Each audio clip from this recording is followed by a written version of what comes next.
তারপর সেই বিদায়ের দিনে যে চুম্বন অপূর্বর মুখের দিকে অগ্রসর হইয়া ফিরিয়া আসিয়াছিল, সেই অসম্পূর্ণ চুম্বন এখন মরুমরি চিকাভিমুখী তৃষার্ত পাখির মতো ক্রমাগত সেই অতীত অবসরের দিকে ধাবিত হইতে লাগিল। কিছুতেই তাহার আর পিপাসা মিটিল না।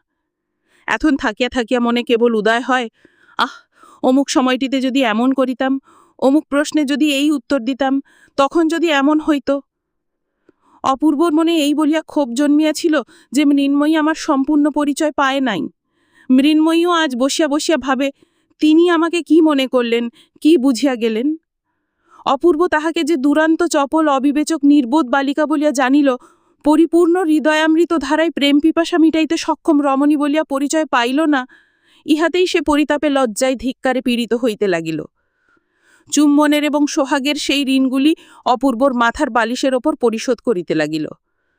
এমনিভাবে কতদিন কাটিল। অপূর্ব বলিয়া গেছিল, তুমি চিঠি না লিখলে আমি বাড়ি ফেরব না। মৃন্ময়ী তাহাই স্মরণ করিয়া একদিন ঘরের দ্বার রুদ্ধ করিয়া চিঠি লিখিতে বসিল। অপূর্ব তাহাকে যে সোনালি পাড় দেওয়া রঙিন কাগজ দিয়াছিল, তাহাই বাহির করিয়া বসিয়া ভাবিতে লাগিল।